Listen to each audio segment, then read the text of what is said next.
আমাদের এই শিক্ষাটাকে, আমাদের এই অভিজ্ঞতাটাকে কাজে লাগাবার মতো কেউ নেই। এটাই দুঃখ। আমাদেরকে ওই কঠিন চরিত্র দেওয়ার মতো কেউ নেই যে আমার জন্য একটা চরিত্র লিখবে, বা শুধু দিলারা জামানের জন্য একটা চরিত্র লিখবে, বা ডলির জন্য শুধু একটা চরিত্র লিখবে। নাই, জানি না। আমাদেরকে বেশিরভাগ মানে এটা আমি ডিরেক্টরদেরও দোষ দিব না, এটা যারা টাকা লগ্নি করছে, যারা প্রডিউসার, তারা এইসব আর্টিস্টের চেহারাটা স্ক্রিনে দেখতে চায় না বা দেখাতে চায় না।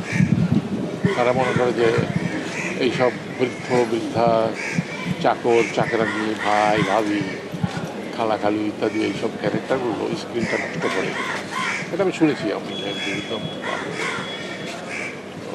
সুতরাং নায়ক নায়িকা নিয়েই থাকো, একটা দুটো হঠাৎ করে আসে আর কি। বিশ্বকাপ দেখুন বায়োস্কোপ প্লাসে, সব নেটওয়ার্কে, সব ডিভাইসে।